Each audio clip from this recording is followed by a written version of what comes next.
Faslun pasal fi mujibatil ghusli. Pasal tentang yang mewajibkan mandi. Pertemuan yang lalu sudah sempat dibahas ya Bu ya, kalau ghuslu ini artinya mandi. Kalau go-nya fathah, ghuslu ini artinya mencuci. Nah, mencuci ya. Kalau ginnya di kasroh, jadi gislu artinya sesuatu yang dicampur dengan air untuk mandi. Hanya beda go, gigu, tapi artinya beda-beda. Nih, guslu mandi, guslu mencuci. Nah ini, apa ini? Fi mujibatil guslu.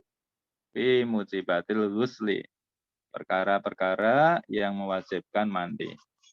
Apa saja itu? Ya, ini ada 6. Mujibatul ghusli sitatun. Sitatun itu 6. Sitatun. Yang pertama, ilazul hasyafati. Ilazul hasyafati fil farji. Ilazu itu apa? Ilazu masuk. Masuk. Al-hasyafah. Hasyafah itu apa? Kepala zakar. Kepala zakar untuk zakar. Ya, kepala zakar untuk zakar. Apa? Yang Enggak jadi mutena. ditandai Kan ada yang bisa ditandai dengan bentuk ada helm ya, helm seperti helm tentara itu ya Bu ya, mohon maaf ya, hasyafah, helm tentara, topi baja tentara. Hasyafah itu disebut hasyafah. Kemana fil farji? Fil farji ini kemaluan wanita farji.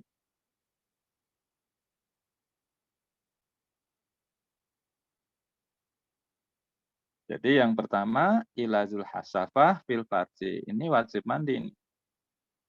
Yang kedua khuruzul mani, yang kedua khuruzul mani, keluar mani. Keluar mani, ia juga mewajibkan mandi, baik dalam keadaan mimpi keluarnya itu atau dalam keadaan terjaga. Kalau ini keluar mani, dia wajib mandi. Ya, nomor 1 masuknya hasyafah ke farji vagina. Yang kedua keluarnya mani. Dan yang ketiga al-haidu head. Ya, orang head juga nanti setelah selesai head wajib mandi. Kalau selesai haid nggak mandi, kemudian sholat puasa, ya sholat puasanya jadi ini ya sholat, mohon maaf ya, sholatnya jadi tidak sah ya, tidak sah. Ya karena dia belum. Maksudnya anunya cuma persediaannya sedikit. Bu Heri sama Pak Eri diajak waktu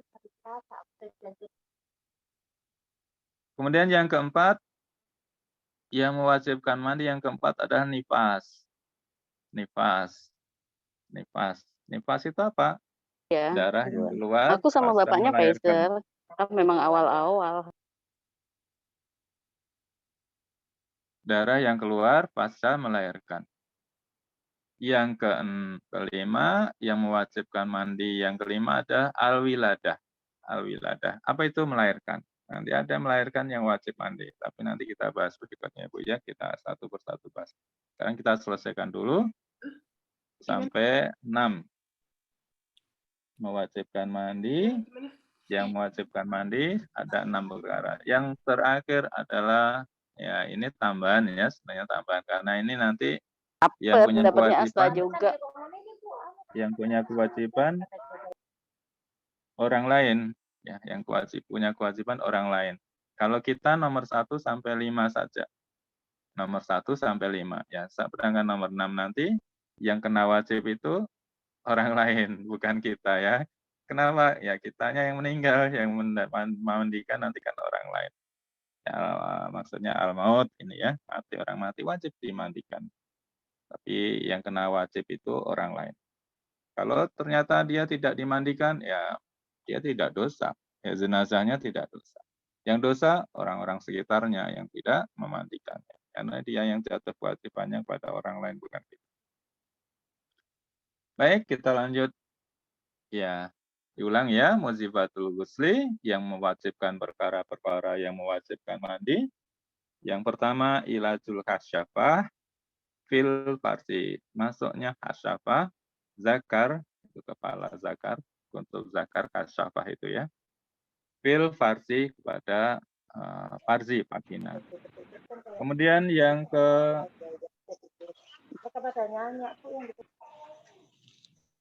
kedua, khurujul mani, keluarnya mani, baik dalam keadaan terjaga ataupun dalam mimpi. Ya, mimpi. Kalau yang ketiga nggak ada,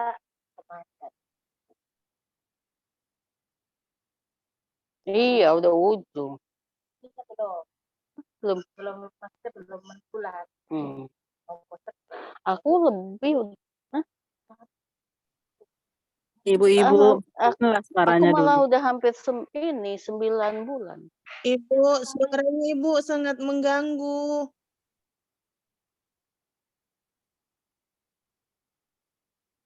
Ya, baik, mohon maaf ya. Ibu Susi, mohon maaf, di-mute dulu ya, Bu Susi. Ya, terima kasih ya.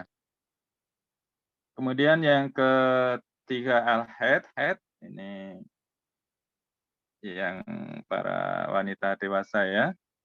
Kemudian yang keempat nifas, darah yang keluar setelah melahirkan. Yang kelima itu wiladah, nanti ada beda yang perlu dibahas di sini, nifas dan wiladah. Kemudian yang keenam maut, meninggal. Meninggal mati wajib dimandikan. Baik, kita lanjut. Ilazul hasafati fil farji. Yang pertama, yang mewajibkan mandi yang pertama adalah ilazul hasafah fil farji. Dari kata walaja, yaliju wulujan. Ya, ini masdarnya ya, walaja madi, yaliju.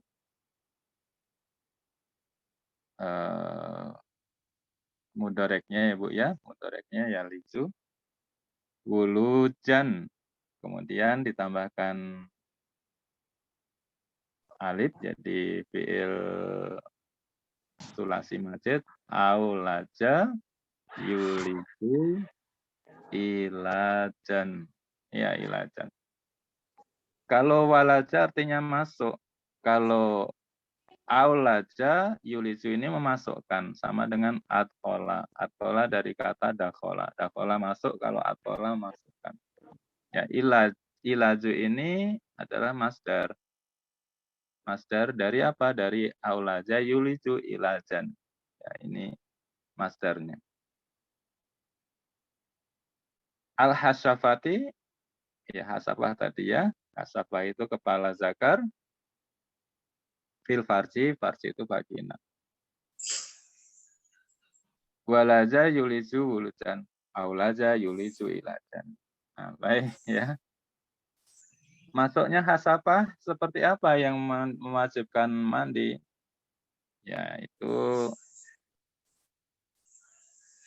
sekiranya hasafah itu masuk sampai pada bagian farji yang wajib dibasuh pada saat istinja. Ya, bagian farji yang wajib dibasuh pada saat istinja, yaitu sampai di situ. Kalau sudah sampai situ berarti ya tidak wajib dibasuh.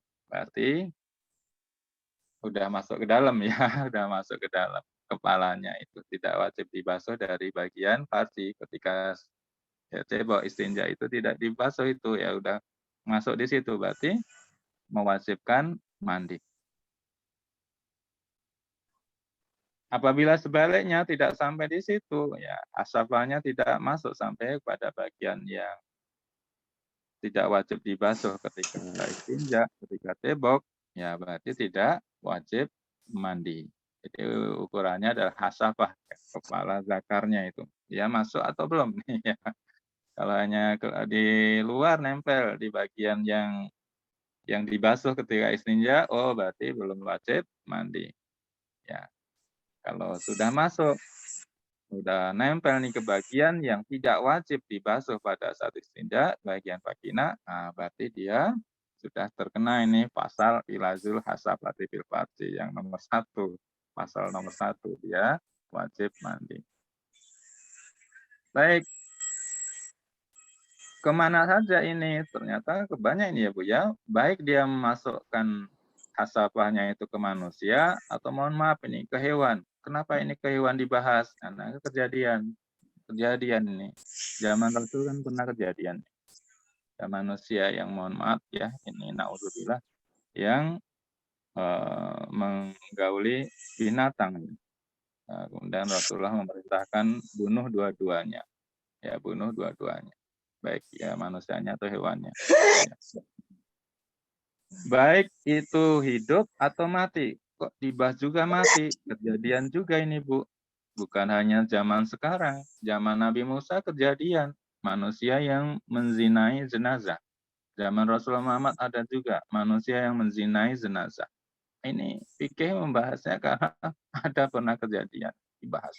Bahkan yang belum kejadian kadang fikih juga sudah diberikan aturannya. Ya. Baik. Jadi kemana hasafah ini yang wajib mandi tadi ketika dimasukkan ke farji baik ke manusia ataupun hewan. Baik manusianya itu masih hidup atau sudah mati, yang sudah jadi jenazah, sama itu wajib mandi.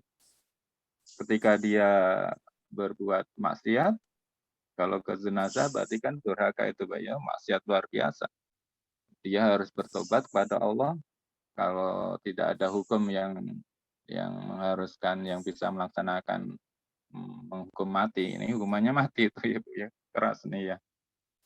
Dia zinanya itu dengan jenazah itu adalah dosa besar. Nah, itu tobatnya kepada Allah dan setelah itu pun dia sudah juga punya kewajiban mandi agar kemudian ibadah-ibadah dia selanjutnya itu bisa tidak terhalang ya karena dalam hadas besar.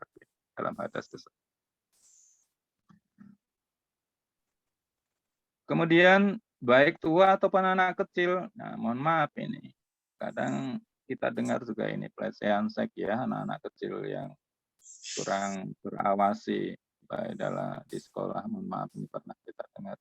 Baik kepada orang tua yang sudah, mohon maaf, sudah menopause, yang sudah tidak ada syahwat, ataupun anak kecil.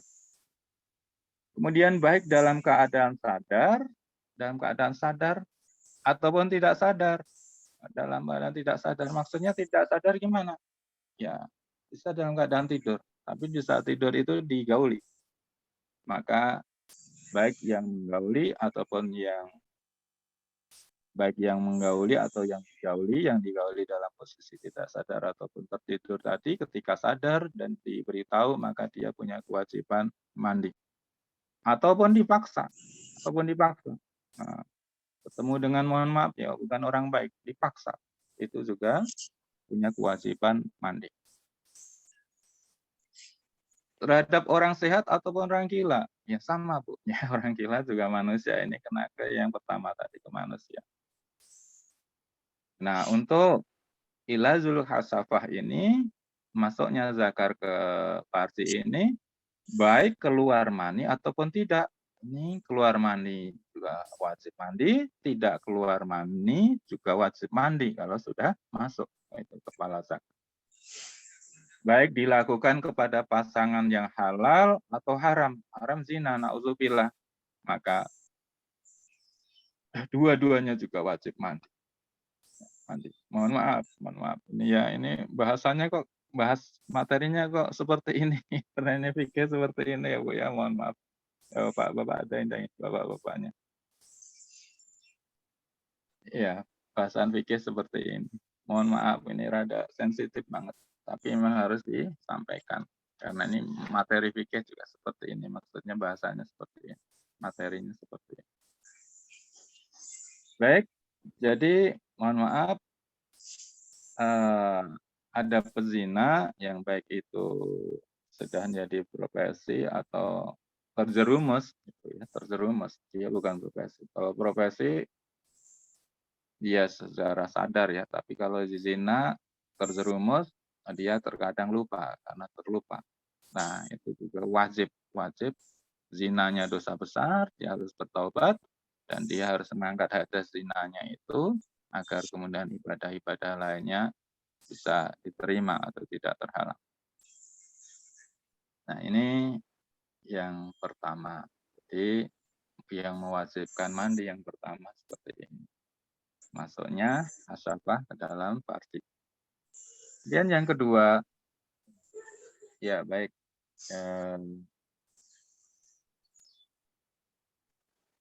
Bagaimana ini ada pertanyaan, bagaimana kalau misalnya ini tidak masuk itu hasyafah, tapi keluar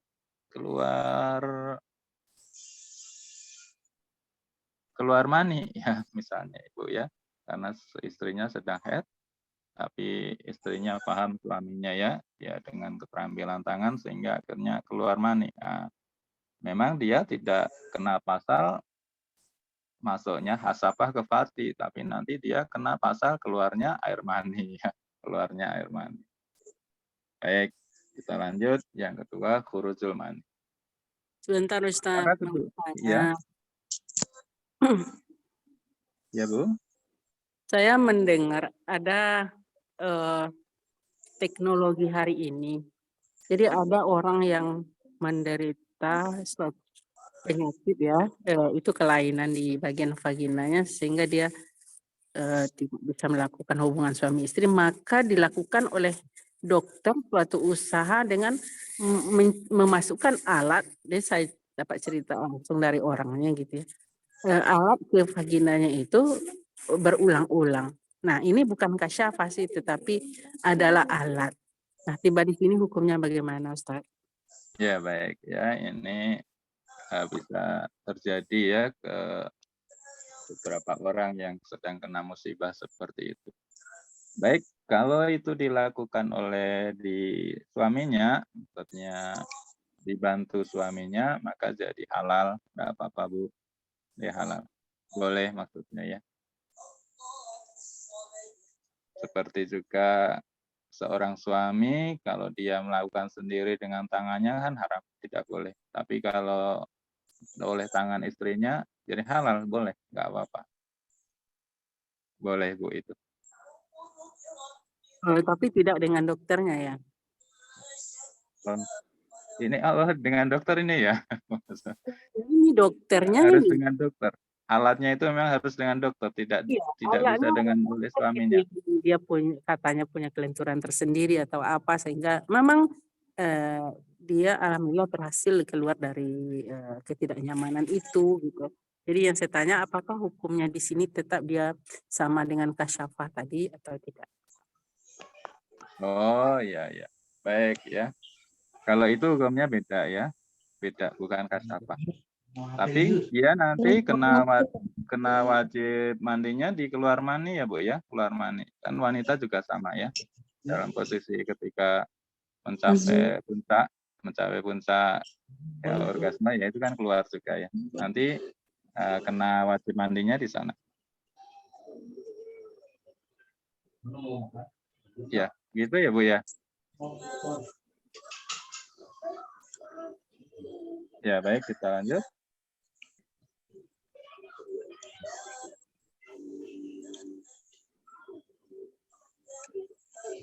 Ya, khurujul mani yang kedua, perkara yang mewajibkan mandi yang kedua adalah keluarnya air mani atau sperma dari seorang. Baik ketika pertama kali atau tanda balik ataupun sudah balik ya, artinya sudah beberapa kali berulang-ulang gitu ya. Itu berarti wajib mandi lagi, wajib mandi lagi. Kemudian baik keluarnya dalam keadaan sadar atau tidur ya. Seperti mimpi kalau istilah tidur dalam keadaan sadar. Baik dari lubang biasa atau dari lubang lainnya karena punya kelainan ya Bu ya, punya kelainan dari bayi sehingga keluarnya tidak melalui zakar atau dari lubang vagina karena ada lubang lain yang dibuat misalnya buatan.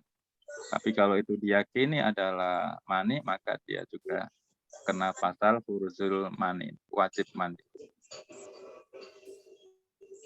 Kewajiban mandi karena keluar sperma, air mandi disarankan benar-benar keluar secara jelas dan terpisah dari batang zakar laki-laki. Apabila keluarnya itu masih ada di dalam dan tidak sampai keluar, tidak keluar sampai batang zakar, kalau keluar kan berarti sudah di luar ya Bu ya, di ujung tempat keluarnya pipis, mohon maaf ya. Nah itu keluar. Kalau masih di dalam, dia belum diwajibkan mandi. Hukum wajib mandi belum berlaku.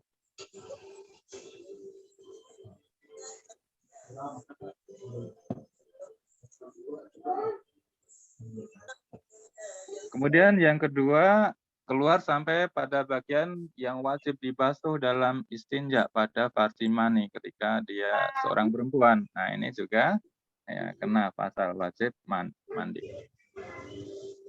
Yang ketiga, keluar hingga melewati lapisan keperawanan selaput darah bagi perempuan perawan.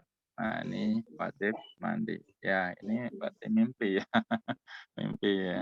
Mimpi sehingga keluar mani bagi perempuan. Berikutnya apabila spermanya keluar, air maninya keluar, kemudian ia menahannya sehingga tidak ada yang keluar, yang terpisah dari zakarnya, maka tidak wajib mandi atasnya, tidak wajib atasnya mandi ya seperti tadi ya, karena ditahan nih, tidak sampai keluar, Nah, tidak sampai mengharuskan mewajibkan mandi. Tapi dia apabila itu adalah keluar yang pertama, dia tetap jatuh hukumnya sudah balik karena sudah keluar mandi. Kemudian yang berikutnya, apabila keluar sperma seperti itu dalam kasus ini terjadi dalam sholat, maka ia wajib menyempurnakan sholatnya. Artinya tadi spermanya tidak sampai keluar batang zakarnya.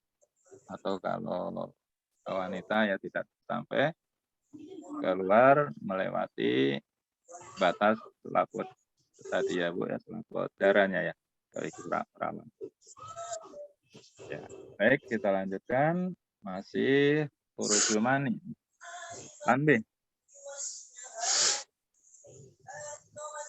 Tanbih peringatan hati-hati. Sesungguhnya keluar sperma adalah perkara tersendiri yang mewajibkan mandi. Baik keluarnya disertai dengan memasukkan kasyafah atau tidak.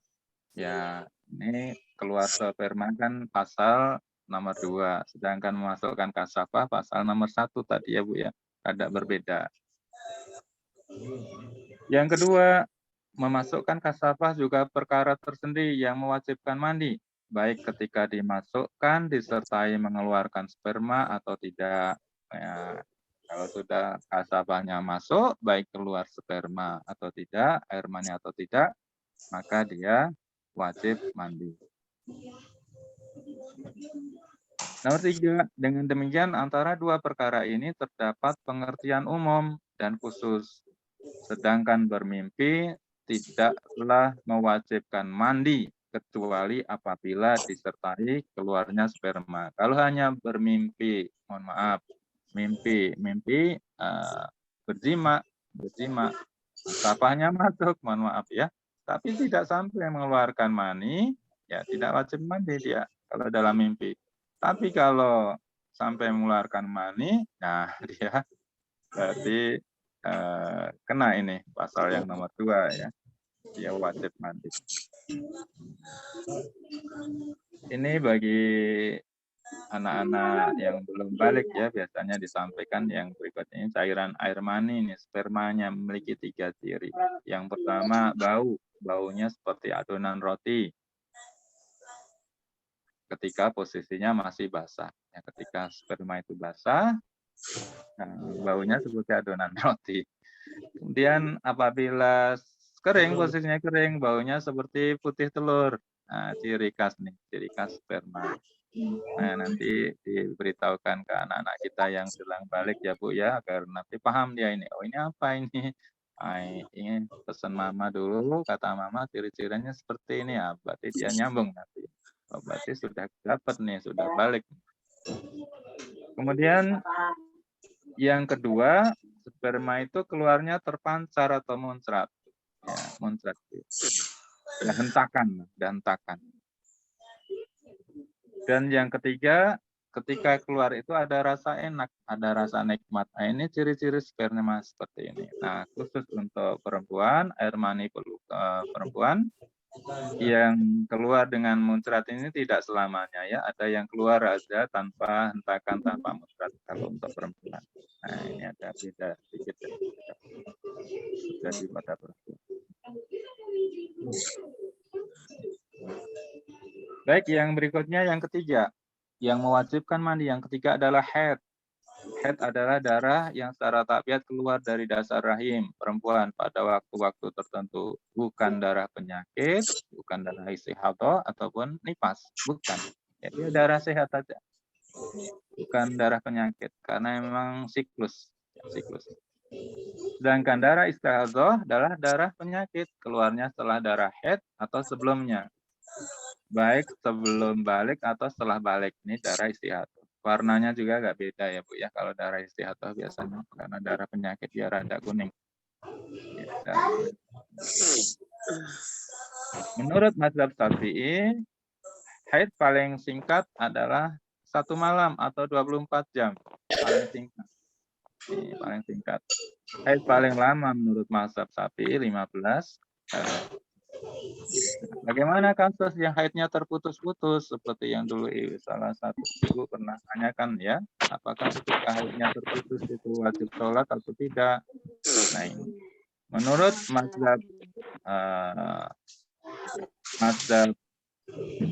Hanafi, Maliki, dan Hambali, ya mazhab selain Syafi'i 3 mazhab, apabila haidnya terputus, misalnya tanggal 1 sampai 4 itu keluar nih darah haidnya, berhenti tanggal 5 dan 6, kemudian tanggal 7 dan 9 darah keluar lagi, maka menurut mazhab Hanafi, Maliki, dan Hambali, tanggal 5 dan 6 ini wajib sholat. Tanggal 5 dan 6 wajib sholat. Wajib sholat.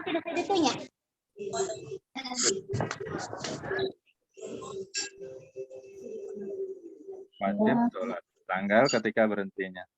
Tapi kalau menurut Imam Syafi'i, Bu, ya kalau kita berpegang kepada mazhab Syafi'i, tanggal 5 dan 6 itu masih dalam rangkaian siklus haid yang 15 hari itu. Jadi kalau menurut Imam Syafi'i tidak wajib sholat.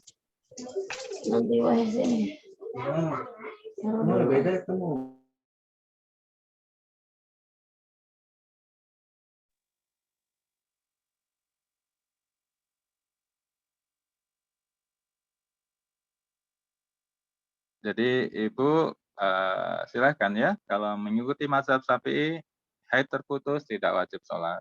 Tapi kalau mengikut mazhab yang lain, Hanafi, Maliki, dan Hambali, di saat berhenti, misalnya tadi ya tanggal 5-6 berhenti, oh itu berarti punya kewajiban sholat. Kalau tanggal 5-6 itu berhenti tidak sholat, maka setelah selesai haid, selesai bersih 15 hari, wajib mengqadha, mengganti sholat yang tanggal 5 sampai 6 itu. Ya, ya silahkan ya. Kalau ini sepertinya, kalau saya pribadi lebih cenderung pada ini, pada yang terputus itu wajib sholat. Wajib sholat maksudnya, kalau sudah bersih, ya segera sholat. Kenapa? Khawatirnya memang ini sudah terakhir gitu Bu ya, terakhir. Jadi kalau tidak sholat, nanti nunggu tanggal-tanggal berikutnya makin lama ini, makin banyak yang sholat yang kita tinggalkan. Dan ternyata memang setelah itu memang udah nggak keluar lagi bersih gitu ya. Jadi dampaknya ini lebih hati-hati dalam hal ini ya. Mazhab Hanafi, Maliki itu. Tapi kalau Ibu juga pakai mazhab Syafi'i ini juga sah ya, bisa. Pendapat yang sah. Jadi tanggal 5 dan 6 saat terputus itu masih dianggap rangkaian dari haid yang 15 hari. Ya. Jadi tidak wajib sholat. Tanya Ustadz. Iya ya Bu, ya silakan. Ini persoalan dengan pribadi saya ini. Saya tahun 2017 menjalani histerektomi itu karena ada suatu penyakit, jadi rahim itu diangkat, kan begitu. Jadi kata si dokter, ibu ini tidak mungkin haid lagi karena rahim sudah diangkat. Tetapi di perjalanan hidup saya itu masih ada sejenis seperti entah itu seperti darah keluar sekali 3 bulan atau kadang sekali 4 bulan dalam waktu cuma 2-3 hari tapi sedikit. Nah, itu saya ragu apakah ini masih darah haid. Pernah saya komunikasikan ke dokter itu tidak mungkin itu darah haid, Bu, katanya. Apa emang dia? Nah, bagaimana menurut Ustadz di sini? Ya, baik ya, Bu. Kalau darah haid itu memang sumbernya dari rahim ya, Bu, kan. Kalau rahimnya sudah ada, memang ya seperti kata dokter itu nggak mungkin ini darah haid. Ya. Berarti mungkin dari otot-otot lain ya keluar darah itu. Otot-otot yang dekat dengan vagina atau sebelah lebih dalam lagi. Tapi yang jelas bukan darah haid. Artinya kalau bukan darah haid, sudah diyakini karena memang rahimnya nggak ada yang sumber dari darah haid itu keluar, berarti ibu punya kewajiban mengqadha ya sholat dari yang kebetulan tidak dilaksanakan pada tanggal-tanggal keluarnya tersebut. Tapi kalau sudah yakin kita sudah tahu bahwa ini bukan darah haid, ya tetap sholat walaupun ada keluar darah. Itu berarti ada darah selain darah haid ya Bu ya. Maksudnya dimasukkan ke istihadah ya, darah istihadah. Ya begitu Bu. Ya ada Saya lagi? nggak itu darah haid karena pernah dia ngomong cuman sedikit saja dari rahim ibu itu yang tertinggal karena waktu itu berdempet dengan usus, melengket ke usus. Saya Oh mengira gitu. itu gitu. Oh iya, ya baik. Kalau masih ada rahim yang masih ada tersisa, memang masih ada kemungkinan itu ya Bu ya, kemungkinan dari rahim itu darah haid. Kalau Ibu memang yakin itu darah haid ya sudah. Ibu yakini. Ibu yakini itu darah haid ya sudah tidak punya kewajiban untuk sholat. Ya nanti nunggu suci, bersih, mandi baru sholat. Ya. Karena dia memang ada fasenya juga tidak berketerusan cuma 2 hari dan saya yakin sekali itu darah haid gitu. Iya, baik. Kalau Ibu yakin karena memang masih ada rahim yang tersisa, ya masih memungkinkan juga. Dan Ibu yakin di situ ya sudah, ambil yang Ibu yakin. Jadi walaupun 2 hari, ya enggak apa-apa. Karena memang kalau mazhab Syafi'i haid paling singkat kan sehari semalam saja, 24 jam. Itu kalau 2 hari, ya sudah masuk ya ke waktu. Tapi kalau hanya sebentar misalnya setetes, itu tidak masuk ke mazhab Syafi'i ya, 24 jam. Setetes enggak nyampe sehari sudah bersih lagi. Ya, tapi Kan kalau tidak Ibu kan ukurannya harus datang tiap bulan kan?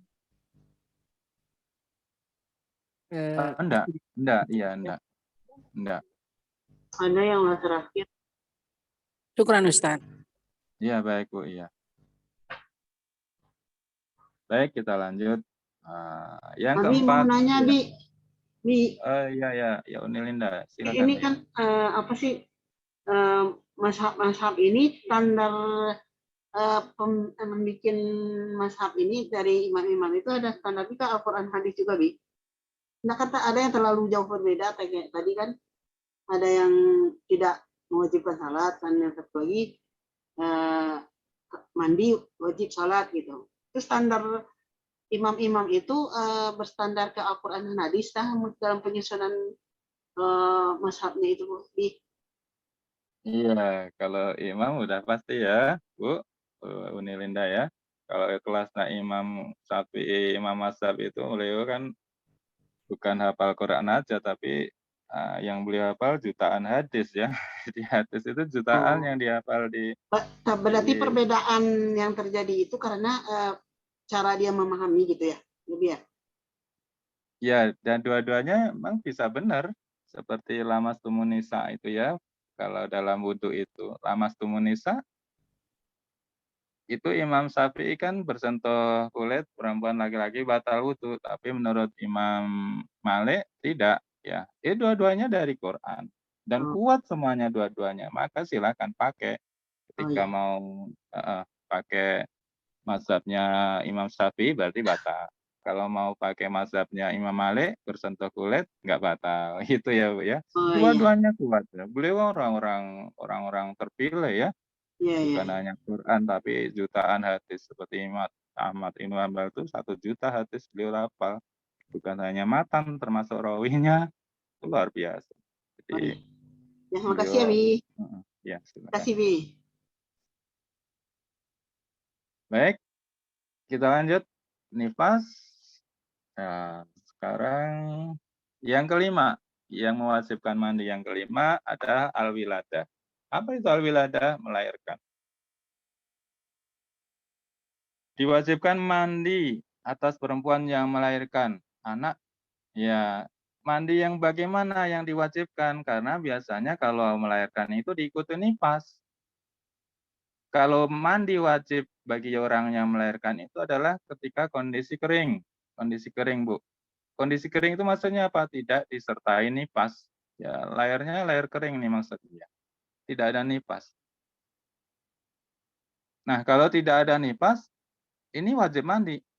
Wajib mandi. Tapi kalau dia melahirkan anak, kemudian ada nifas, diikuti oleh nifas, maka al-wiladah ini wajib mandi yang kelima ini nunggu nanti mandinya sama dengan selesai nifas, jadi bersamaan.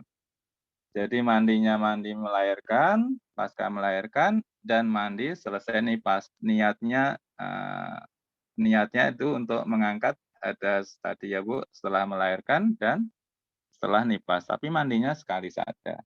Tapi untuk 2, keperluannya 2. Memang boleh? Boleh, ya boleh. Bahkan untuk 4 juga boleh ya Bu ya. Misalnya istri ini sudah hamil tua dalam waktu hitungan hari ini mau melahirkan, jima dengan suaminya. Jima suaminya. Kemudian tidak lama dari itu melahirkan, ya melahirkan. Ini dia punya hadas jima, kemudian dia punya kewajiban mandi juga yang nomor 5 wiladah melahirkan. Nanti dia juga punya kewajiban apalagi? Kewajiban nifas, ya selesai nifas. Jadi tiga keperluan mewajibkan mandi, tapi mandinya 1 kali saja. Niatnya nih ya, 1 kali mandi wajib untuk tadi, untuk hadas karena jima, kemudian karena ya harus mandi juga karena selesai melahirkan, telah melahirkan, dan yang ketiga dia mandi juga wajib karena selesai nifas sudah bersih. Nah, untuk 3 keperluan ini cukup mandinya 1 kali. Tidak harus 3 kali. Ini saya mandi untuk jinabat misalnya. Ini untuk melahirkan, mandi lagi untuk enggak begitu, 1 kali saja. Ya, ini yang kedua, mandi wajib bagi yang ada nifas, nanti nunggu. Bukan pada saat nifas dia mandi. Ini wajib nih, habis melahirkan harus mandi jam 5. Ya ini nih Bu. Nomor 5, ya. Wiladah, wajib mandi pasca kelahiran, melahirkan. Nah, ini kan ada penjelasannya. Kalau dia ada nifas, tahan dulu, bukan langsung mandi. Kenapa? Kalau mandi saat setelah melahirkan dia punya nifas, dia justru haram kalau dia punya niat mandi wajib. Kenapa? Dia masih punya hadas nifas. Punya hadas nifas. Nggak boleh itu, Bu, ya. Karena mandi wajib itu ibadah. Ibadah itu tidak boleh dilakukan ketika masih belum suci. Oh, nifasnya masih ada kok, belum suci kok. Terkecuali kalau dia habis melahirkan mandi biasa aja, nggak pakai niat mandi wajib. Ya boleh yang seperti itu. Mandi, keramas, bersih, ya supaya suaminya kalau habis melahirkan kan keringatnya keluar banyak ya Bu ya, mohon maaf ya. Nanti suaminya ini dekat jadi wangi ya, habis melahirkan mandi. Tapi jangan pakai niat mandi wajib, ya mandi biasa aja. Tapi kalau niatnya mandi wajib justru dosa, nggak boleh karena mandi wajib itu ibadah. Ya, jangan niat mandi wajib saja ya. Kalau habis melahirkan masih ada nifas, mandi biasa aja. Mandi seperti mau berangkat kerja atau mau karena pengen seger saja gitu ya. Baik, kemudian adapun perempuan yang melahirkan anak yang keluar dalam kondisi basah, mandi wajibnya bersamaan dengan selesai nifas ya ini. Dan nanti bersamaan ya Bu ya. Kewajiban mandi karena melahirkan bersamaan nanti selesai nifas. Nah, ya ini mohon maaf ini ada sebagian guru yang menyampaikan pokoknya kalau habis wiladah melahirkan harus mandi. Enggak peduli dia ada nifas atau tidak. Nah, ini pendapat ini perlu diluruskan. Kalau ada dia nifas, jangan mandi wajib. Tapi kalau mandi keramas biasa karena agar badan seger dan wangi silakan. Tapi kalau niatnya mandi wajib, ya justru dia dosa, nggak boleh. Dia masih punya hadas nifas, sementara dia niatnya mandi wajib, nggak boleh.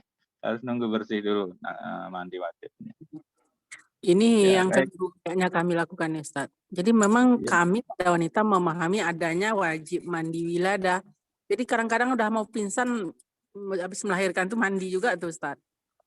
Ya, Jadi, sama di daerah saya juga gitu. Nah, jadi di mana-mana pemahaman wajib mandi, bahkan untuk para yang operasi pun setelah memungkinkan dia kena air mandi dia. Karena kami tidak mandi wajib, itu masalahnya. Kenapa baru sekarang saya mendengar ya, masa boleh digabung? Kenapa ada istilah wiladah? Kenapa enggak di nifas saja disebut begitu? Oh ya, baik ya. Ya, kenapa ada wiladah? Karena tadi Bu ini ada yang melahirkan tapi kondisi kering Bu, dia nggak ada nifas. Jadi nggak keluar darah nifasnya nggak keluar. Habis melahirkan ya kering saja, nggak ada nifas ya. Ada Bu, ada. Ya ada. Maka dia hanya wajib mandi karena setelah melahirkan, bukan karena nifas. Setelah itu bersih aja. Setelah itu bersih. Dia setelah mandi karena kondisi kering itu dia jimat dengan suaminya, dia sholat silakan karena memang sudah bersih, nggak ada nifas karena Itu melahirkan kering ya.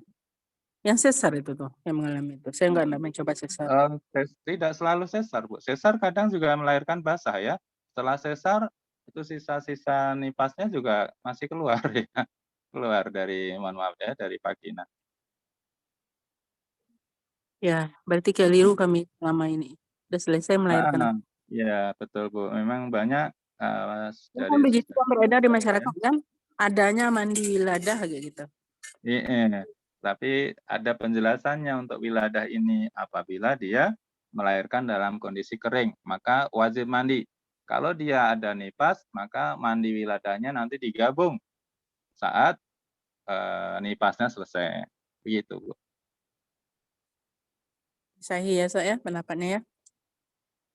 Iya, Bu. Ya, ini memang perlu disampaikan ya ini karena ada sebagian kekeliruan dalam memahami fikih. Pokoknya wiladah wajib mandi.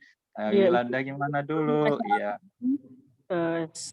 Banyak yang keliru gitu kan, tetapi kadang para ustaz nggak mau entah gimana ya. Soalnya kalau udah kebiasaan Bu, jadi kadang-kadang kita membenarkan juga, risih juga gitu ya. Betul. Nah, sebetulnya Allah amat sayang ke kita kan gitu. Begitu susahnya sebetulnya bagi wanita pasca melahirkan itu apalagi normal untuk untuk mandi yang sangat lemas, tetapi karena mengingat sangat wajib tadi kami usahakan mandi bahkan sampai mau pingsan tuh di kamar mandi gitu kan.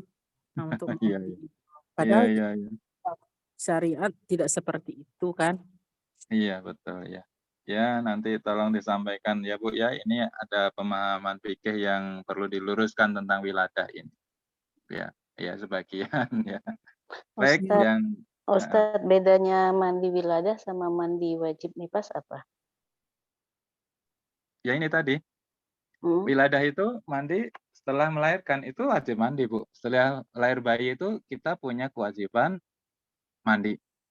Nah, ada pun orang yang punya nifas, nanti mandi wiladahnya ini nanti digabung saat selesai nifas. Niatnya? Ya. Niat nifas tetap. Niat mandi. Niatnya dua ya, mengangkat ini ada wiladah sama nifas, mengangkat. Niatnya dua karena digabung. Atau niat mandi wajib saja sudah selesai juga. Sudah cukup. Niat cukup. Jadi sudah terangkat itu hadas wiladah dan nifas. Nah, untuk orang yang melahirkan kondisi kering, nah tadi Bu, setelah melahirkan memang harus mandi. Kenapa? Dia tidak ada nifas, kering-kering banget ini ya, memang nggak ada keluar darah. Kering. Wiladah. Jadi dia hanya mandi wiladah saja, tidak ada nifas nanti ya. Tidak mandi nifas karena nifas. Kalau nifas itu sendiri, itu dibatasi dengan darah keluar atau ada yang suka bicara katanya harus 40 hari itu, Ustaz? Ya, baik. Ada beberapa pendapat untuk nifas. Nifas menurut Imam Hanafi sekurangnya 25 hari. Ya, menurut Imam Syafi'i ya sekurangnya 40 hari sampai 60 hari paling banyak, atau 2 bulan ya kalau 60 hari ya Bu ya. Ya. Kalau Imam Hambali paling sedikit nifas itu 1 hari. Kalau dikatakan paling sedikit 1 hari, setelah 1 hari itu bersih, ya mandi dan sholat. Itu menurut pendapat Imam Hambali. Ya. Kalau menurut Imam Syafi'i, ya nunggu 40 hari. 40 hari aja ya ukurannya kalau Imam Syafi'i. 40 hari baru mandi dan sholat. Ya, Imam Syafi'i. Walaupun darahnya sudah nggak keluar ya Ustaz? Kalau Imam Syafi'i sedikitnya 40 hari saja. Pokoknya 40 hari. Ya itu mungkin karena keringanan juga ya, karena agar ibu-ibu ini lebih fokus kepada bayinya ya. Agar tidak dibebani oleh kewajiban-kewajiban lain. Karena ini Allah kan ya Maha Pemurah, yang Maha Sayang ya. Betul dimudahkan. Tapi bagi yang ingin mengambil mazhab lain, pokoknya setelah bersih mandi ya juga nggak apa-apa. Itu juga ada pendapat ya seperti Imam Hambali, Imam Hanafi juga. Pokoknya setelah bersih saja mandi. Setelah Imam Hanafi kan setelah 25 hari bersih, nggak perlu nunggu 40 hari, nggak mandi saja. Kalau Imam Hambali lebih sedikit lagi waktunya. Kalau 1 hari juga sudah bersih, ya sudah mandi. Ya Ibu pilih mana? Ya silakan. Ya ini kan keringanan ya. Imam mazhab itu pendapatnya beda-beda ini rahmat bagi kaum muslimin. Ibu pilih mana? Silakan. Kalau misalnya kita lebih leluasa di Imam Syafi'i, karena memang kita akrabnya dengan mazhab Syafi'i ya di Indonesia, ya sudah nunggu 40 hari. Walaupun sebelum 40 hari tadi sudah kering, ya sudah enggak apa-apa. Karena ini keringanan, rukhsah, ringanan dengan 40 hari tadi. Tidak dibebani dengan kewajiban-kewajiban, sehingga dia lebih fokus pada bayinya. Ya, baik, begitu Bu. Ya, terima kasih Ustaz. Ya, baik. Baik. Baik, ini satu lagi ya, masih ada. Ini mau nanya di. Ya. Ini ada yang kalau lebih dari 40 hari masih ada darahnya, berarti diselesain dulu, Bi. Ya, selesaikan. Selesaikan, karena Imam Syafi'i itu paling maksimal 60 hari. Kalau setelah 40 hari itu masih keluar, ya tunggu. Tunggu. Oh, iya. Terima kasih, Bi. Ya, baik. Ada lagi, Bu? Gimana Ustaz misalkan dalam keadaan masih nifas, misalkan nifasnya lama lebih dari 40 hari, bahkan 60 hari, nah suaminya itu nggak sabar ingin melakukan hubungan baik. Bersetubuh suami istri, apakah itu? Ya, baik. Mungkin dengan cara lain ya, tidak harus dimasukkan, karena itu kan kalau masih posisi seperti itu haram ya Bu ya. Dalam posisi masih nifas, ketika zakar masuk ke farji, vagina itu dosa itu. Cara lain ya, misalnya dilus-lus aja lah ya misalnya ya oleh ibu ya, sehingga bisa keluar mani ya, insya Allah sudah sama, tidak harus dimasukkan, tidak harus senggaman. Satu lagi Bi, yang kondisi kering ini lewat normal pun ada kejadian yang memang melahirkan nggak ada keluar darah gitu Bi, walaupun lewat melahirkan biasa gitu. Ya, kalau ini fikih membahas gitu berarti ada gitu, ada. Jadi dia nggak ada nifas ya, melahirkan kering ya, bahasanya bahasa kering. Memang saya pribadi juga belum pernah dengar, belum pernah melihat gitu ya. Yang namanya lahir pasti tumpah darah gitu ya, bukan lagi darahnya. Iya. Tapi kalau fikih kan dia komplit bahasannya, materinya. Oh iya, masih. Baik, ada lagi Assalamualaikum kan? Ustaz. Ya, Ya, saya Bismillah, saya tanya ini Ustaz 3 hal ya Ustaz ya. Langsung 3 pertanyaan, tapi masih dalam satu ini. Pertama tentang nifas ini ya Ustaz ya. Saya termasuk yang nifasnya lebih dari 60 hari Ustaz. Apa itu masih dihitung nifas atau gimana Ustaz? ya kalau udah lewat 60 hari sudah enggak, Bu. Maksimal 60 hari ya kalau ikut Imam Syafi'i. Kalau udah lewat 60 hari sudah tidak.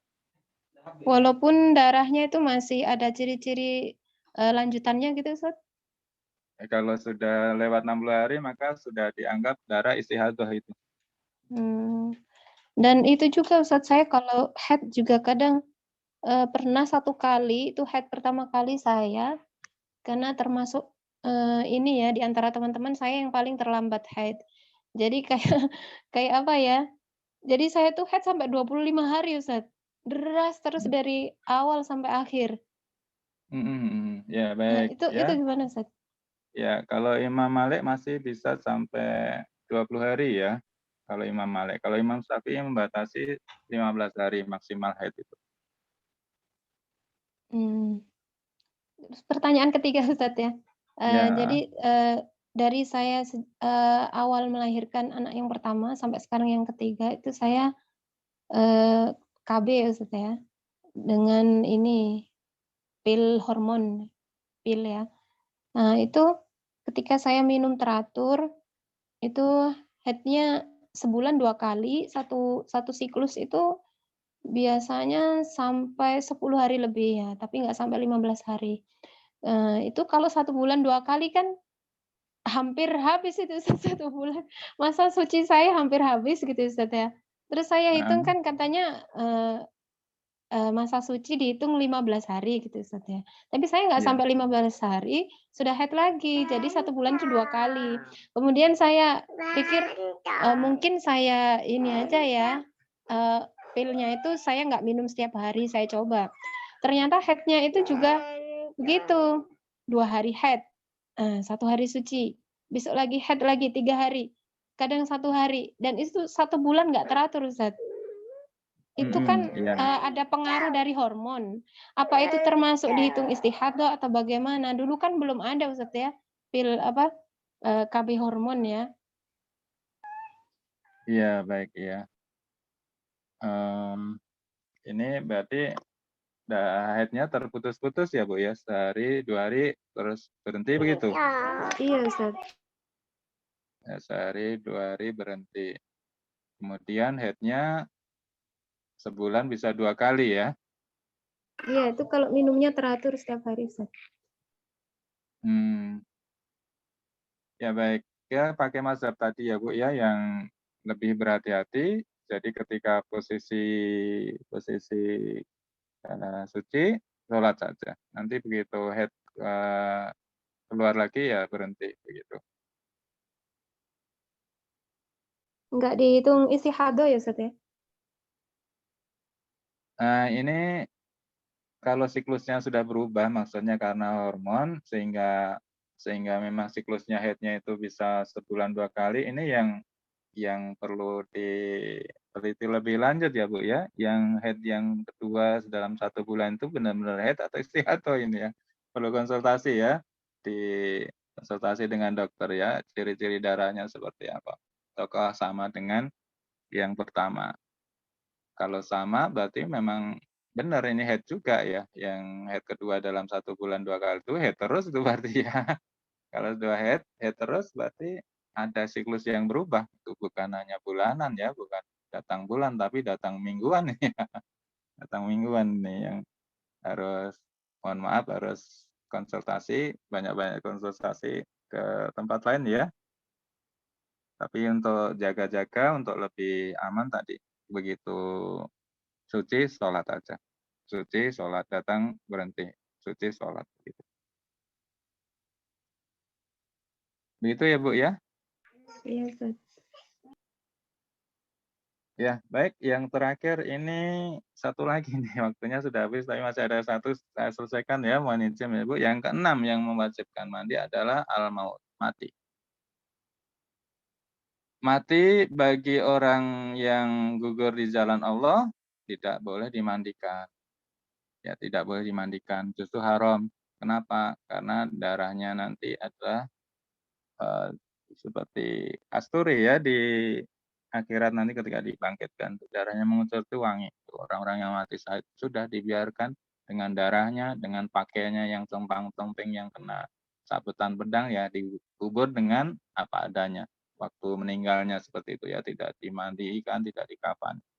Dia orang gugur. Kemudian bagi orang yang tidak meninggal di jalan Allah, ya mandi biasa, dimandikan. Kan rukun mayit ada 6 ya Bu, salah satunya dimandikan. Bagaimana kalau orang yang bukan muslim? Ya non-muslim kita tidak punya kewajiban memandikan. Kalau muslim, ada yang meninggal muslim, kita wajib memandikan. Tapi kalau non-muslim, kita tidak punya kewajiban. Tetapi hukumnya boleh kalau kita mandikan. Boleh. Kemudian orang muslim yang ini, berikutnya orang yang meninggal nih. Meninggalnya karena kebakaran. Bagaimana? Ini susah ini mandikannya, Pak. Oh ya kalau susah, memang Allah itu kan memberikan rukhsah, keringanan. Karena apabila dimandikan malah bagian tubuhnya itu malah retak-retak ya, karena ini sudah rada seperti arang itu kalau disiram banyu malah retak gitu ya. Kalau malah memperparah kerusakan badan maka jangan. Sebagai gantinya apa? Tayamum saja untuk orang yang korban kebakaran. Termasuk, mohon maaf, kemarin yang COVID. COVID itu kan ada sudah fatwa MUI ya, itu ditayamumkan saja, tidak dimandikan.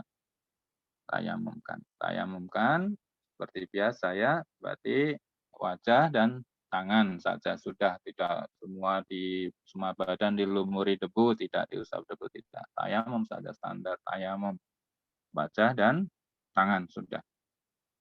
Kemudian bagaimana dengan janin? Janin yang gugur, apakah wajib dimandikan? Nah, apabila usianya belum mencapai 4 bulan, tidak wajib dimandikan.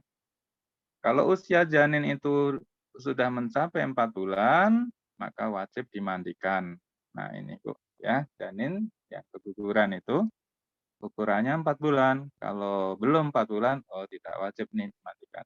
Tidak wajib dimandikan. Kalau sudah lebih dari 4 bulan atau lebih, oh ini wajib dimandikan. Ya, sampai di sini Bu. Kita tutup kalau tidak ada pertanyaan. Ini Ustadz, Ada saya mungkin? pernah ada kasus yang meninggal karena kesetrum, terus pas dimandiin itu kulitnya melepuh gitu. Itu termasuk juga yang perlu ditayamumkan kayaknya ya? Betul ya. Kalau dengan disiram air, kena air itu justru merusak anggota badannya, jasadnya, seperti kulitnya malah melepuh, atau mengelupas, jangan. Ada rukhsah, ya udah ditayamumkan saja. Iya, gitu Bu, betul.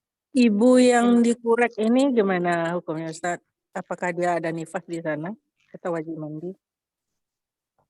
Dikuret, Ya.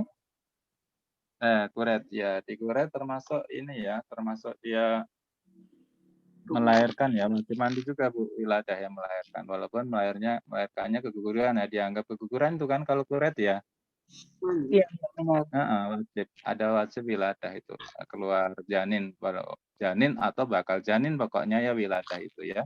Baik Walaupun janin sudah kureknya itu ya sempurna atau bakal janin yang keluar itu, maka ada mandi wiladah.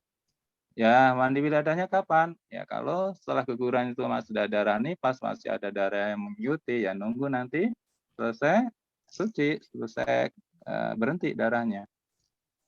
Seperti tadi ya Bu ya, tidak mentang-mentang ini mandi wiladah, padahal masih nifas, mandi ya itu malah mandinya dosa kalau dia niatnya mandi wajib, tapi kalau hanya mandi karena untuk kesegaran nggak apa-apa, bukan niat mandi wajib, keramas juga boleh, tapi bukan diniatkan mandi wajib. ya berarti Baik. terkait kewajiban mandi ya sama dengan melahirkan. Iya betul, iya. Oke. Bi mau nanya satu lagi Bi. Ya baik, Nelinda, Yang tadi silakan. yang tentang ini tuh anak-anak yang tadi yang dibilangin kata si ibu tadi yang 10 hari 10 hari haid, cuma 10 hari cuman yang air bersihnya. Itu nggak perlu didalami lagi nggak, Wi? Soalnya kan itu karena kita yang merangsang makan obat gitu kan, bukan dari Allah gitu. Itu nggak perlu didalami lagi gitu, Wi. Ya, baik ya. Karena Kan kita yang eh, maksain ke dalam, padahal itu nggak ada diizin, nggak kehendak Allah gitu. Maksudnya bukan kehendak Allah. Ya ada perangsangnya, makanya tiba jatuhnya seperti itu gitu. iya, baik ya. Memang ada obat yang untuk mengatur atau mempercepat bersih ya, seperti orang-orang yang umroh itu pas umroh head itu ya, atau sebelum umroh diminum obat supaya headnya bergeser gitu setelah selesai umroh. Itu juga ada rancangan di situ ya, ada unsur rekayasa manusia. Tapi ketika dalam posisi karena untuk keperluan haji atau umroh itu masih dibolehkan. Nah, kalau yang untuk keperluan apa dulu ini ya, Yang minumnya KB tadi, yang KB tadi, yang KB makan. oh, untuk KB ya. Mm-mm. Oh, ya untuk KB. Ustadz tanya, Oh ya, ya Bu. Ya, yang KB belum selesai ya. Nanti boleh disambung di WA ya. Baik ya Ibu, yang terakhir. Heeh. kita kan haid, setelah itu 2 hari sebelum haid itu habis kita sakitnya parah gitu. Nah, di saat kita sakit, haid kita sudah habis, sudah suci, tapi kita nggak sanggup untuk mandi wajib. Nah, jadi kita sholatnya hanya mengambil air wudhu aja, Ustadz. Itu gimana? Ya, baik ya. Kalau tidak sanggup mandi itu karena badannya dingin atau karena tenaganya yang kurang, Bu? Kurang atau gimana nih? Mohon dijelaskan. Dua-duanya demam dan nggak sanggup untuk mandi kena air gitu, Ustadz. Oh ya, baik ya. Kalau ada kendala karena terkait dengan kesehatan, sebenarnya pengganti mandi itu juga boleh tayamum. Tapi kalau Ibu masih mampu wudhu, ya itu masih lebih bagus ya. Masih lebih bagus. Ya, kalau misalnya wudhu pun nggak mampu, kan boleh tayamum itu pengganti mandi wajib itu. Lalu Ustadz, ada yang bilang bahwasanya angin yang keluar dari kemaluan wanita itu tidak membatalkan wudhu, Ustadz. Angin ya, angin. Perasaan kayak ada keluar angin gitu, Ustadz. Kayak ada yang keluar gitu, Ustadz. Ya, baik ya. Kalau ikut ke perkara yang membatalkan wudhu kan khurujun say'in minal kubul wa dubur, itu keluar sesuatu, baik angin, air, atau zat padat. Dari mana? Dari depan atau belakang. Itu membatalkan wudhu ya Bu ya, kalau kita ikut pada perkara-perkara membatalkan wudhu. Berarti kalau angin juga berarti dia membatalkan wudhu, walaupun keluarnya dari depan. Karena kuruju sayun, keluarnya sesuatu. Sesuatu itu bisa angin, bisa air, atau zat padat dari lubang depan atau belakang. Tapi kalau ada pendapat lain yang itu tidak batal, ya mungkin perlu dikaji lagi ya. Perlu dikaji lagi, berarti ada pengecualian dari perkara-perkara yang membatalkan wudhu tadi, yang keluarnya sesuatu dari lubang depan dan belakang. Ya, Ibu, sebaiknya kalau seperti posisi seperti itu, ya sudah, ikuti yang ini dulu. Ya, ikuti ini dulu. Kecuali nanti sampai jelas perkara bahwa ada yang membolehkan tidak batal wudhu tadi ya. Tapi kalau kita ikut yang sudah kita pelajari dari kitab fikih, ya kita sudah hal-hal yang membatalkan wudhu belum ya? Belum ya Bu ya? Insya Allah bentar lagi ya. Itu batal itu, keluar sesuatu tadi ya. Dari depan atau belakang, lubang depan atau belakang. Begitu Bu. Iya, Ustaz. Dari itu saya juga ada tuh ustazah yang bilangnya kayak gitu, Ustaz. Waktu kita lagi sholat terus kayak keluar angin ya dari kemaluan, itu nggak membatalkan. Jadi saya sholat aja gitu. Oh, Ada yang kadang bilang juga memang. seperti keluar kentut, tapi nggak sampai keluar ya Bu ya, hanya di perut saja, tapi bunyi itu nggak sampai keluar. Kalau yang sampai nggak keluar hanya di perut saja, memang bunyi kentut itu, tapi Mohon nggak maaf, ke belakang. Ya. Iya itu saya juga pernah dapat ya, tapi ustadz ya waktu itu mengatakan bahwa sebenarnya itu bukan keluar dari kemaluan Ustadz, tapi dari dubur.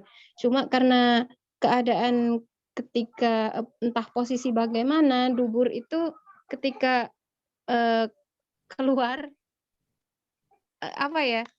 Bukan dari dubur sebenarnya, kayak kita itu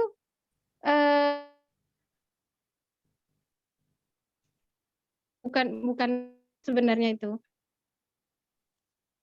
Ya, Terus ketika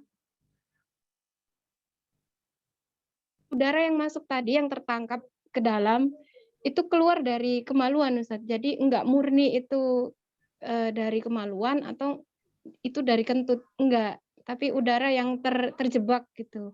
Jadi seakan-akan ketika kita pindah posisi bergerak gitu seakan-akan itu keluar dari kemaluan. Tapi hmm, asa itu bukan angin gitu Ustadz. Kayaknya gitu. Mungkin ada udara yang masuk terus dia mau keluar. Sepertinya seperti itu Ustadz, tapi dia sepertinya yang keluar itu bukan dari dalam tubuh kita. Gitu, Iya, Ustadz. iya. Mm-mm. Ya, kadang-kadang Dari kalau kemaluan misalnya pokoknya kita gitu. mohon maaf ya ketika di kamar mandi ya Mm-mm. cebok gitu. Setelah cebok mungkin ada udara yang masuk sambil berbarengan dengan airnya. Terus kita berdiri, kadang Nah, juga ini terasa ada iya yang Ustadz. keluar gitu bersamaan dengan air. Jadi kalau Iya. saya rasa itu udara yang setelah masuk dia keluar lagi gitu, bukan benar dari dalam. Iya, itu Ustadz gimana? ya, ya baik. Kalau diyakini itu udara yang masuk dari luar kemudian keluar lagi ya bukan dari perut ya. Kalau untuk posisinya seperti itu ya tidak maksudnya tidak membatalkan. Tapi kalau itu memang anginnya dari dalam ya itu kena pasal yang kuruju sayun minal kubul wadubur ya, keluar sesuatu dari lubang depan dan belakang itu yang dari perut ini sumbernya ya.